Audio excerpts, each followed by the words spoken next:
Anxiety is the most prevalent mental health condition in the United States, and I thought it would be great to have a conversation around anxiety. When I think of anxiety, I think anxiety is a real experience for millions of people, including so many followers of Jesus. And amongst followers of Jesus, there seems to be a lot of confusion around anxiety.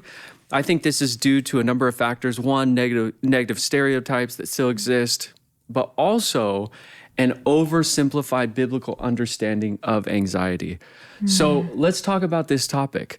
And I think it would be a great starting point to just ask the question, what is anxiety? What, maybe on a definition level, and maybe some descriptives of what a person might be feeling or experiencing in their body when they're experiencing anxiety. Let's hear from the doctors. Yeah. I can jump on in. So I think this is a good question because actually, depending on which researcher you're reading, they might say something slightly different. So I'll give two potential takes and then see what Dr. Caine has to say as well. So some people might say that anxiety is a form of an emotion or maybe multiple emotions that occur when we are experiencing worries or fears and feel the sense that something might be threatening us, so where we want to avoid it. A more, I think, holistic view of it is that it's an experience that is physiological, an experience that is psychological, and an experience that is behavioral. That's really good. The physiological pieces would be some of those symptoms we actually feel in our body. Like your heart is beating really fast, like your shoulders may be tense, like it's difficult to think straight. Maybe there's rapid breathing or even the feeling of panic. Maybe you notice that your stomach's hurting or you have a headache and you feel this strong urge within yourself to avoid certain situations where there might be a threat. That's that physiological. There's also the psychological, meaning our thoughts and the emotions that we experience with anxiety. So the thoughts might be frequent worries, or thinking about all the bad things that might happen, or going to the worst case scenario over and over again, or feeling like you always have to have a plan. Kind of the feeling that your brain never shuts off. That might be some of the thoughts. The emotions might be the emotion of fear, the emotion of dread, even the emotion of anger, of nervousness might be tied to that physical feeling of anxiety. And then we have, along with the psychological aspect, there's the behavioral aspect where in general, because anxiety is sending this message to our body that something is threatening us. This is causing a painful emotion like fear. Therefore, I should avoid it. It's dangerous to me. The behavior associated is avoidance. So, if I experience fear at talking in front of other people and my brain's telling me, you're going to say the wrong thing, Case, you're going to say the wrong thing, Case, people are going to make fun of you, you're going to experience rejection, then those thoughts and that feeling of fear and that urge to avoid that experience of fear, that threat, is going to lead me to the behavior of, so I guess I'm never going to speak in public. And I think that's the best way I can sum up the different categories of experiences that are a part of anxiety for people. Yeah. What else would you guys add? That's a great comprehensive definition. So I good. wouldn't add anything to that. I think that people struggle with capturing anxiety because stress and anxiety are so interrelated, and it can be confusing because we experience stress a lot. So it's like, well, how do I know I'm stressed out, but I'm not anxious? How does this work? So if you think of it as stress is a response to a threat in a situation, anxiety is our reaction to stress. That's really good. That's the interaction between that. And so if we're talking about helping people reduce stress, we're talking about stress, how they're perceiving the environment, whether it's a threat or not. We also have to address the emotion that shows up and what that drives us to do. Dr. Gary Collins, who has formed so many thoughts in me, I studied him in graduate school, and he gives a really great definition that kind of sums up everything you guys are saying. An inner feeling of apprehension, uneasiness, worry, and or dread that is accompanied by a heightened physical arousal. So I think the combination of all of those things that you were saying, which is so helpful to understand. I think when we're talking about this conversation about anxiety, one thought that has formed in my mind is anxiety is a really complex human experience. Yeah. It is. And the root of anxiety in a person's life might be varied based on each individual, what they've gone through, what they're experiencing, the factors behind it. And I think in Christianity, because complex subjects or human experience deserve thoughtful conversation, we need to be really thoughtful in how we approach this topic, rather than giving really oversimplified cliches and answers and summations of it. I think it's really good to think through the fact that there's layers and there's nuance around anxiety. One of those, which is, Jason likes this term, everyday anxiety. Very good. Very good. Everyday anxiety. Yeah. We all experience everyday anxiety. It's the thing that is common to us. It's not on a clinical level. It's just the everyday things that can happen that can cause us to have a certain level of anxiety that's normal for people to experience. Yeah. For example, if you're in a dangerous situation, you're going to feel anxiety. 100%. Like that's a Right. natural embedded response Right. inside of us. Yeah. Or, You nearly get in an accident. that's another example. You have to give a speech at work. You're standing before people to give a presentation. All of these things are going to cause everyday anxiety. And I think that's what makes anxiety complicated, because anxiety in some ways works for us. So, when Casey was talking about when we perceive a threat, sometimes there is a threat and we should avoid it. And anxiety is helping us to avoid those situations. Or, it does help. It's an adaptive reaction. And so that is needed. But then what happens when the thing that you need that is helpful to you starts to hurt you? So when does that line get crossed? And I think it's important for us to make that distinction. That's the second category. Yeah. The second category is everyday anxiety, or I term it normal anxiety, but Jason says everyday anxiety is better. So I'm going to go with Jason. The second category would be anxiety disorders. Yeah. And there's not just one anxiety disorder. So Many. explain the difference between the two, because Jason and I, we teach in front of hundreds and sometimes thousands of people on a monthly basis. And sometimes we feel deeply anxious. Oh, I mean, I know you do. I do as well. Yeah. And that's probably a normal occurrence to kind of have those pre-game anxiety jitters, whatever you want to call them. But then there's a time where it crosses that line from it's working for us, which I love that concept, to now it's working against us. Explain that. Like, what would that look like? Yeah, it's such a good question. So, the way that I think through this is for anyone out there who has felt worried, who's felt nervous, who's felt afraid, those are all beautiful and helpful emotions. Now, are they painful and difficult sometimes too? Yes. But there are powerful messages in those emotions for each of us that give us important information to help us make choices. Now, where that shifts to, these feelings and these thoughts that I'm having are currently causing me distress. When we think through, like, what are the yellow or orange flags that let us know it's a good time to ask for help? These are a few things that I would think through. I think through distress. I think through dysfunction. And I think through disruption. And so what I would do is ask yourself the question, how much distress am I experiencing due to these worried thoughts that I'm having? How much distress am I experiencing in my body due to the physiological symptoms of anxiety? And is this distress something I'm experiencing just, once every time I speak in public, or am I experiencing it on a daily basis? Is it causing me so much distress I'm shutting down or feeling helpless? And then the next thing is disruption. Is this distress or the symptoms I'm experiencing actually disrupting my life? Is it getting in the way of me connecting with others? Is it causing me to have difficulty focusing at work? Is it disrupting my ability to engage with my family? Is it disrupting me every single day? And then the last one is dysfunction. Is it not just distressing? Is it not just disruptive? But is it actually impacting my ability to live a fulfilled and flourishing life? Is it getting in the way of me actually being able to go to my job or do my job? Is it getting in the way of me having meaningful connections with my significant other, or with my children, or with my friends? Is it causing me to feel completely isolated, where I'm no longer getting out of the house?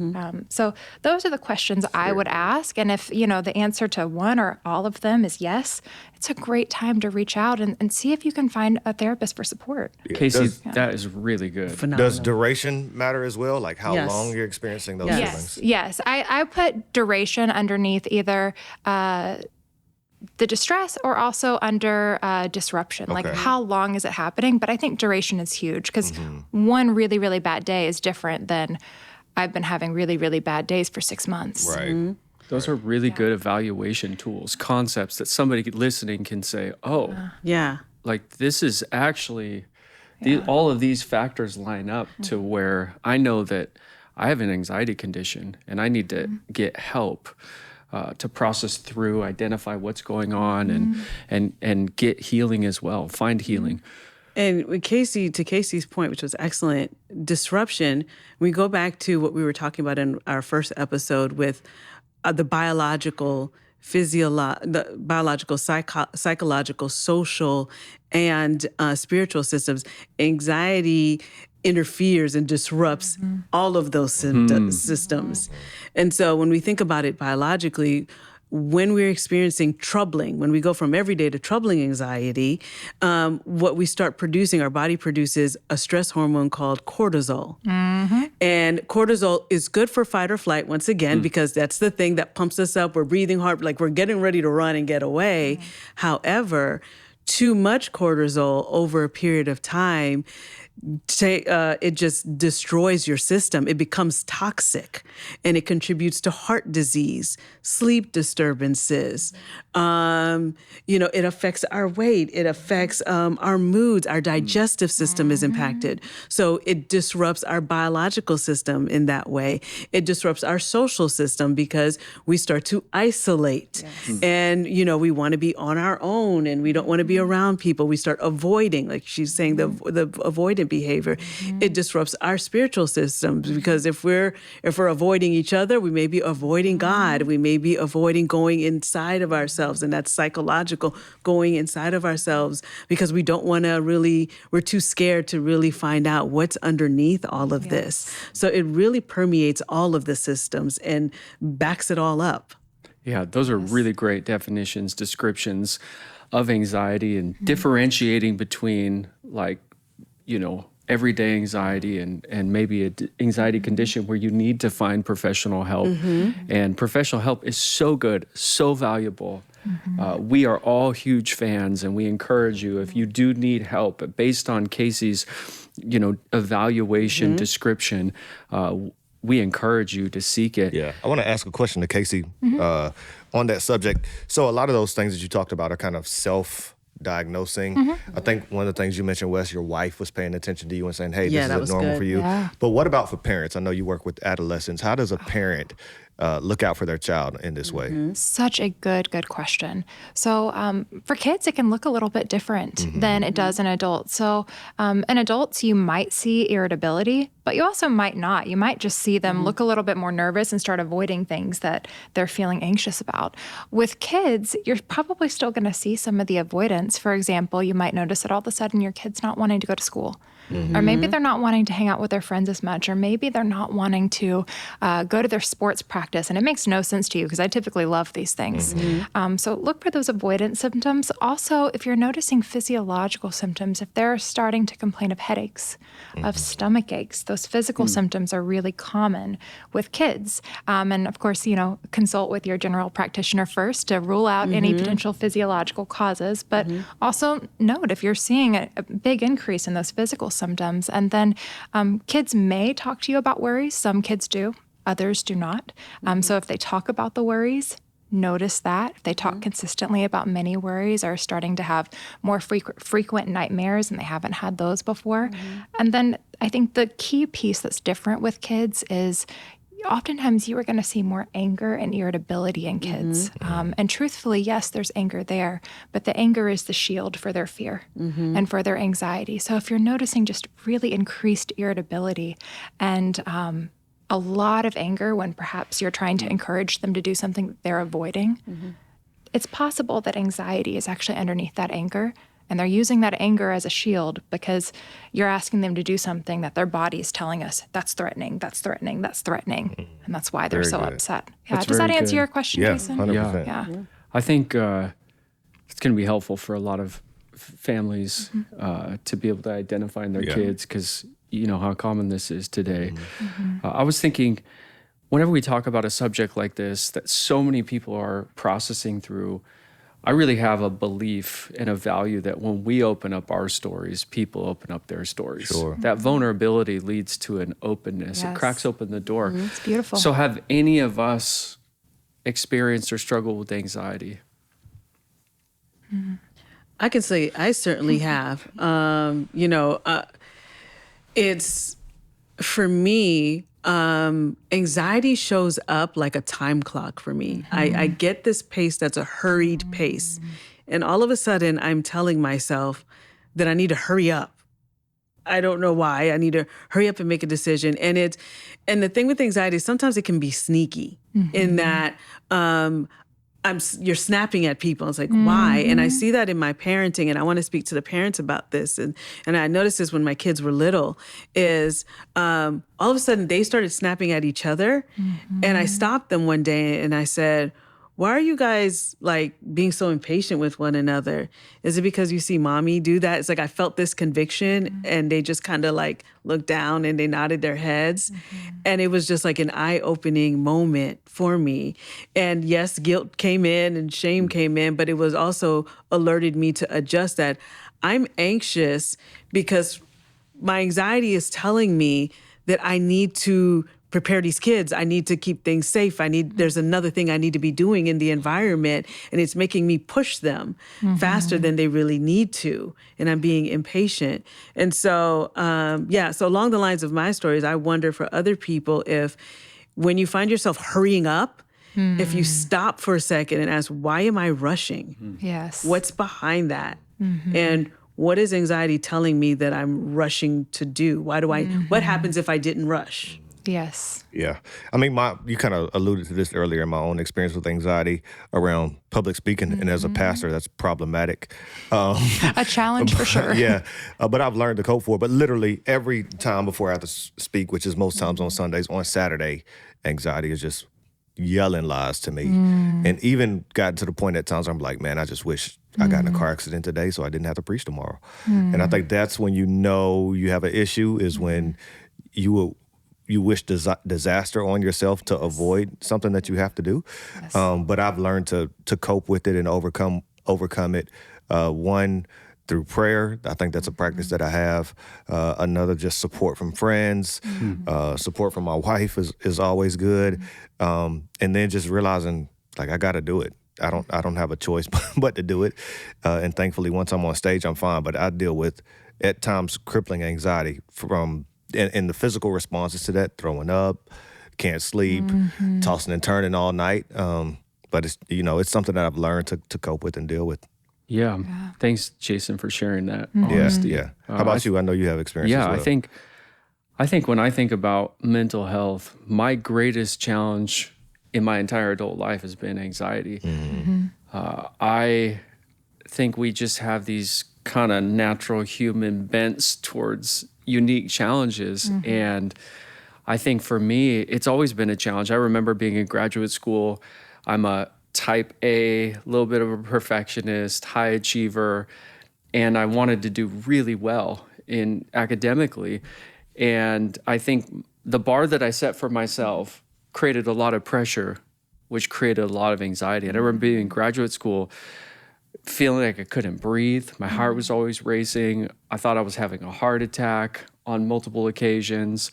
I never experienced panic attacks then, but then I remember years down the line, I did get diagnosed with anxiety multiple times. I kept seeking out professional help because I'm like, what's going on with me? There's got to be something wrong, like some serious medical problem, which is normal for people to think. Like some people go to the hospital, think they're having a heart attack. Yeah, absolutely. And I remember realizing, oh my goodness, like this is something that has been a part of my life for many, many years and has disrupted so much, has caused me to want to avoid, like you, so much that I feel like I'm designed to do. And then when I started a church at 26 years old, by the way, that's way too young to start a church for most people.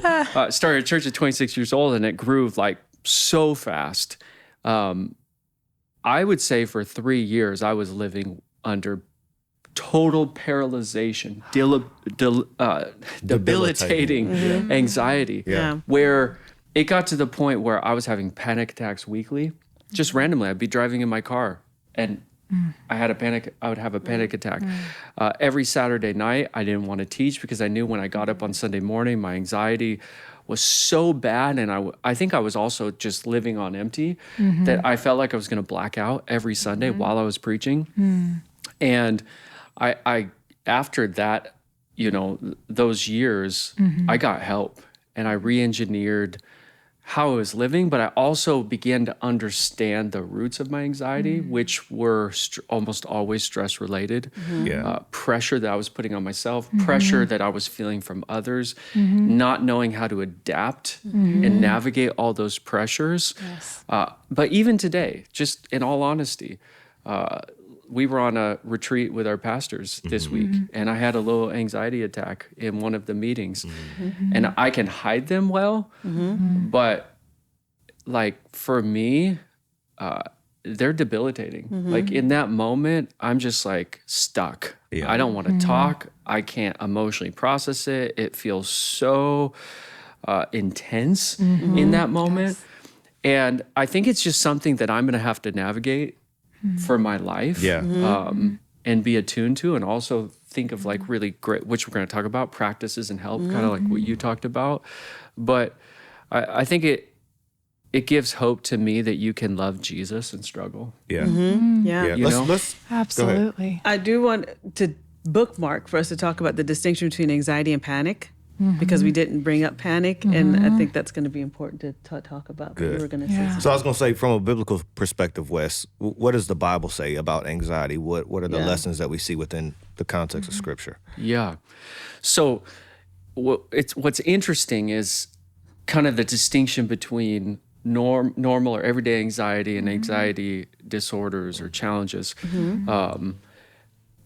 It's almost parallel picture in the Bible. So you have this term for anxiety in the New Testament, and the term literally means to care or be concerned for. And the picture of that is whenever you see anxiety show up in the New Testament and the Old Testament, pretty much has the same idea that they're in life, it's normal and natural to have concerns and care. Yes.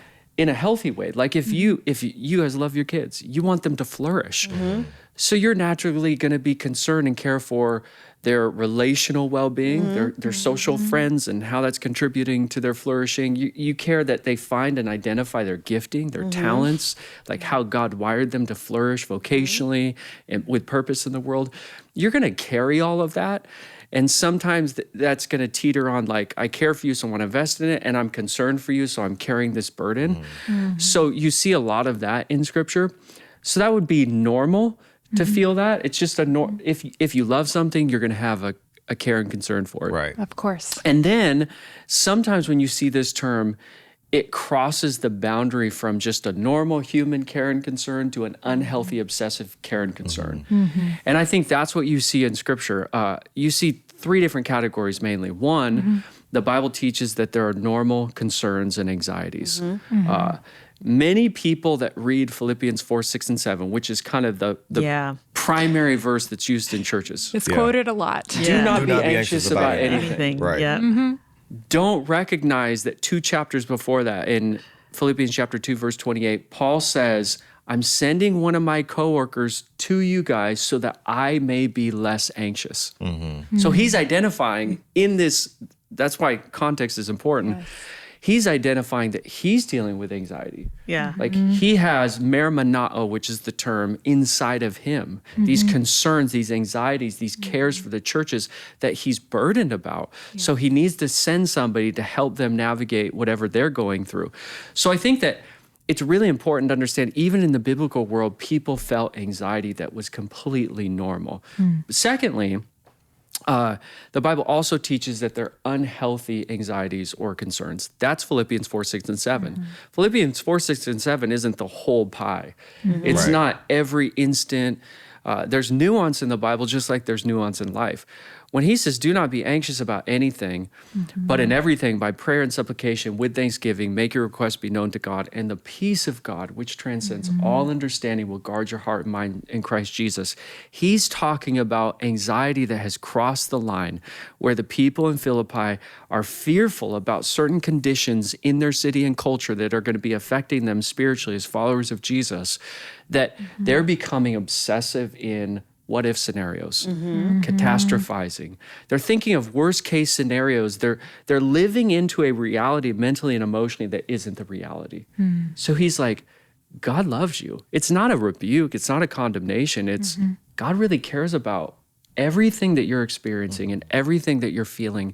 And he wants to enter into that so that you can have peace rather than obsessive concern. That's so good, Wes. Then the third one is, can I give this one? Keep going, yeah. The third one is, the Bible leaves room for deep suffering, painful experiences that have this coexisting nature of fear, anxiety, which means sometimes in life, we're just going through a really hard, painful season. And it's completely normal and completely healthy to feel stress or anxiety. So the example I always love to give is in 1 Samuel chapter 1, the story of Hannah. Hannah was there. She wasn't able to have a child. In that culture, that meant multiple ends of suffering, socially, relationally, maritally. They would be suffering as kind of like an outcast, like, what's wrong with you? You should be able to have a child. Your husband's not connecting with you emotionally and relationally on the same level because you're not able to have a child. First of all, that's a whole other discussion. That's very, very unhealthy. And she's praying. And somebody's like, oh, are you drunk? And she's like, no, I'm not drunk. I'm crying out to God out of my great anxiety and vexation. And there's no rebuke there. It's just like, sometimes deep human suffering entails stress, anxiety, discouragement in a spirit. And I say all that to say, the Bible has lots of nuance when it comes to anxiety. Just like in your world, when you're clinically helping somebody with anxiety, there's a lot of nuance. That gives us wisdom to say, we've got to quit giving oversimplified answers for complex problems, because not only is it harmful for a person on a practical level, it's harmful for us in the church on a theological level. Right. Yeah, there's, that Philippians passage is often misinterpreted by people, has led people to believe, like, if I have anxiety, then I must be in sin. Because it says, don't be anxious about anything. And that's not a reality of life. Another place in Scripture where we read about anxiety, Proverbs 12:25, anxiety weighs down the heart, but a kind word cheers it up. Makes the acknowledgement that anxiety is a part of life. It weighs down our heart. It bogs us down. But a kind word cheers us up. That's where I want the church to lean in. How do we offer people kind words in the midst of their anxiety? And I would say it by not saying a few things to people. So let me just blow these off real fast. No, we want to hear these. These are things that you do not say with people dealing with anxiety because they're not kind words.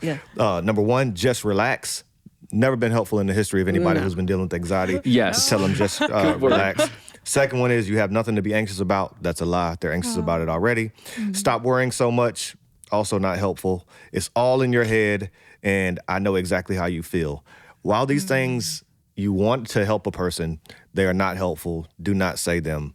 They're not helpful when someone's dealing with anxiety. That's so good, Jason. I Words love of that wisdom. you just brought that out to the surface and said it, because let's quit saying harmful things and let's start saying helpful things. And that's a great transition into you guys. We're going to lean on you for this. What are some practices that help with anxiety? And again, this is really nuanced discussion. So there's probably quite a large list of practices, but maybe just some tangible, practical things that you help people on a consistent basis.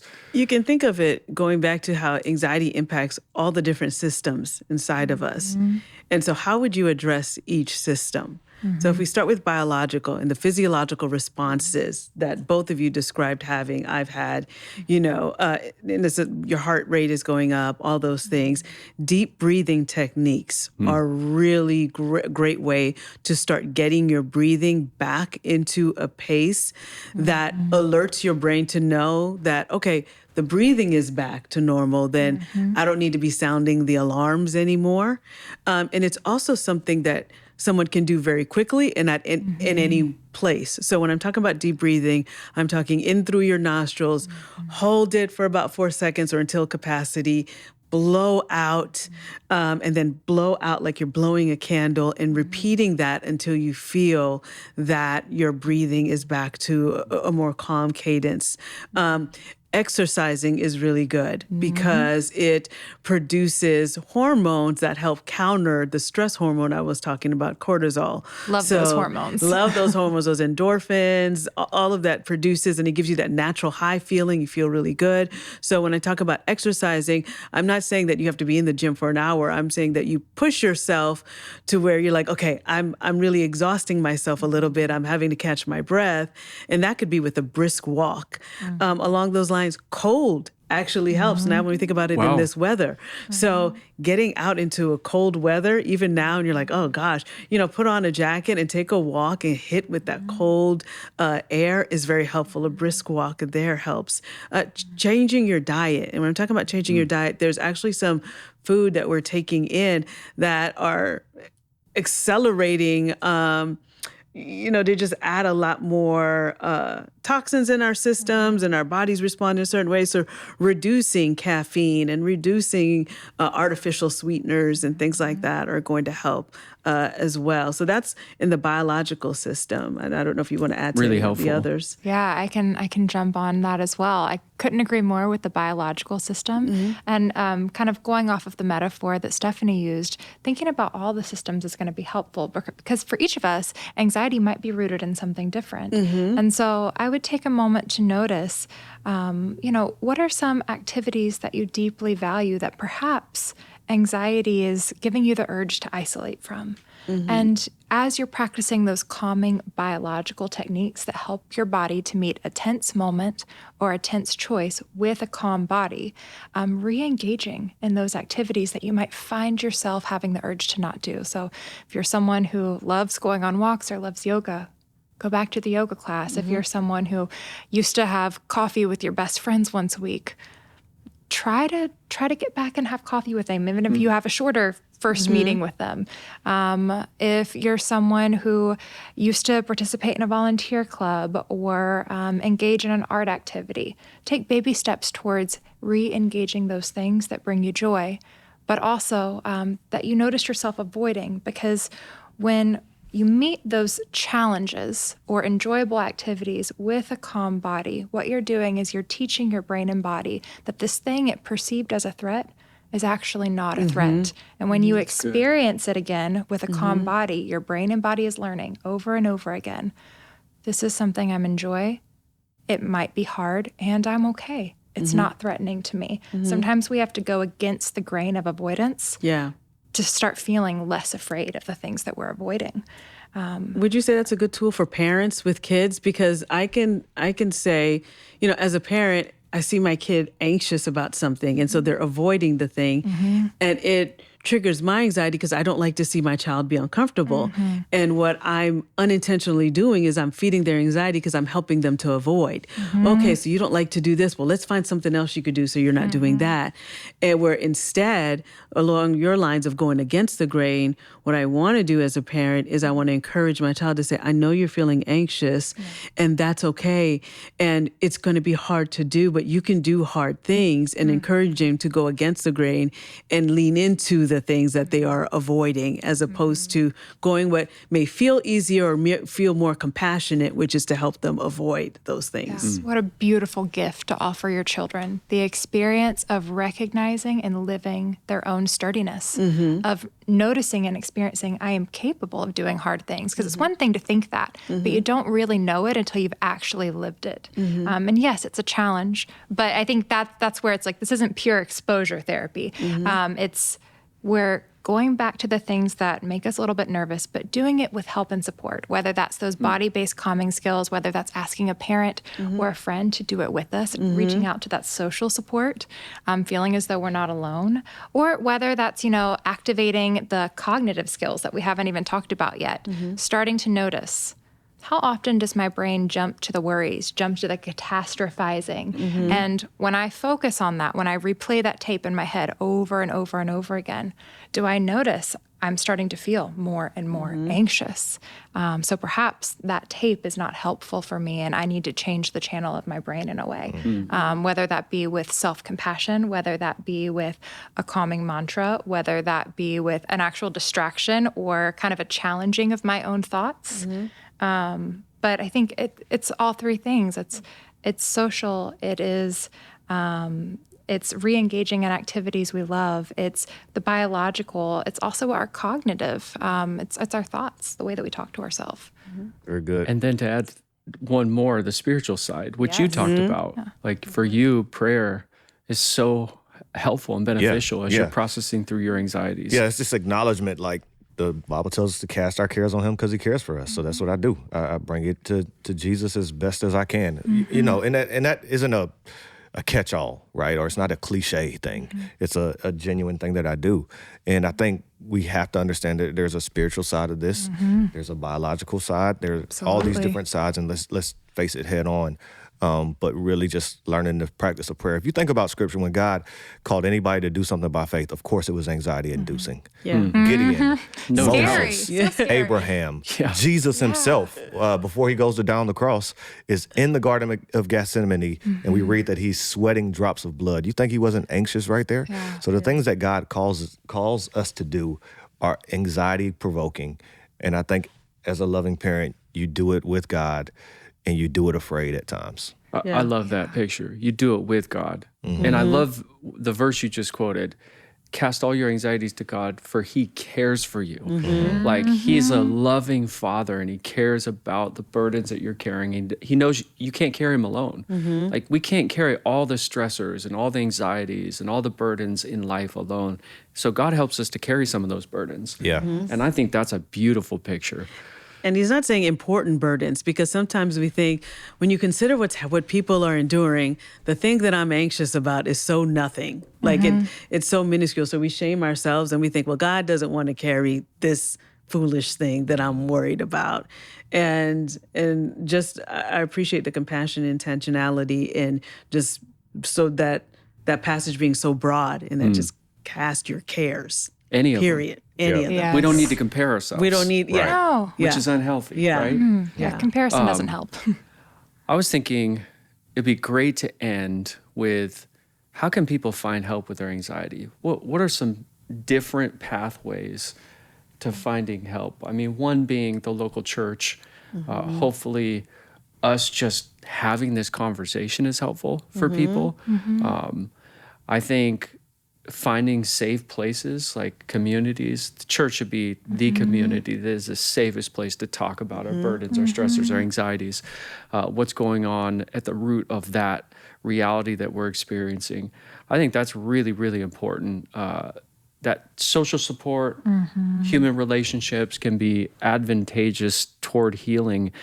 And I'd love to hear some other ones, but I just want to say, like, from somebody that has experienced anxiety, when it's at its worst, sometimes you think that it's going to be that way forever. Yes. There is help, there is hope, and there is healing. So maybe add a few more to that. And I know you wanted to touch on the difference between anxiety and you're good, panic attack. Wes. So add that before we end, because people are waiting. They're on the edge of their seat. The first thing that comes to mind for me when I think of help and healing for anxiety is there's so many different avenues. So yes, we have our church community, and conversations like this hopefully make people feel welcome to share their burdens with one another, to provide empathy, kindness, love, embrace towards one another. But there's also, our individual friendships, and then there's groups, and then there's individual therapy as well. So if, as you've listened to this conversation, you're noticing, I've tried a bunch of different things, I'm feeling stuck, there's a lot of distress, there's a lot of disruption, there's a lot of dysfunction, and this has been going on for a long time, then one, I'm so sorry for the pain that you may be experiencing, and two, I hope wholeheartedly that you experience the comfort of finding someone who listens, who cares, and who will help. And so I think that's a piece. Sometimes we cast our burdens on Jesus, and we have the incredible experience that God is with us even in the moments we feel unlovable. And then God embraces us when we feel the urge to be isolated. But we also can experience that from the people of God, whether that be your friends or a counselor or a therapist. You can experience what it's like for them to bear your burden with you and help you with it. I know personally I've had that experience as a clinical psychologist who's also been in my own therapy. People have helped me with my burdens, and I'm immensely grateful for it. And then, the last thing I think through is what a deeply valuable experience it is to come to God when we are anxious. As Stephanie said before, anxiety sometimes operates as an avoidance of the emotion of fear. Once we've experienced fear for the first time, we're like, I don't want to feel that fear again because that hurts, that's threatening. So we try to avoid that fear. Oftentimes it's because maybe we were taught that that was inappropriate or that that's going to lead to rejection. What a beautiful thing it is that God invites us to share the feeling that we have with Him that maybe in the past led to rejection. And instead, we experience a full embrace. We experience the fullness of the love of God in our life. It's such an invitation to intimacy. Yeah. So panic, the distinction between anxiety and panic. Panic is more intense, and Wesley did such a great job, describing his own panic. Those intense physiological responses that are happening in your body, the heart rate, it may even feel like you're going to have a heart attack. There's a lot of people who show up in their emergency room thinking that they're having a heart attack when in fact they're having a panic attack. So the physiological experiences you're having are way more intense than with anxiety. Also, there's not necessarily a trigger for panic attacks. It's not necessarily that something is happening in the environment that is ushering in the panic. So to your point, you could be sitting in a meeting and all of a sudden you're feeling that way, or you're out and about and all of a sudden panic is showing up and you're starting to having these responses. And so having those experiences and not being able to control in what environment it shows up can usher in anxiety to avoid social settings, et cetera, because what if my panic attack shows up and it's in a public setting and I don't know what to do and people think I'm this or whatever.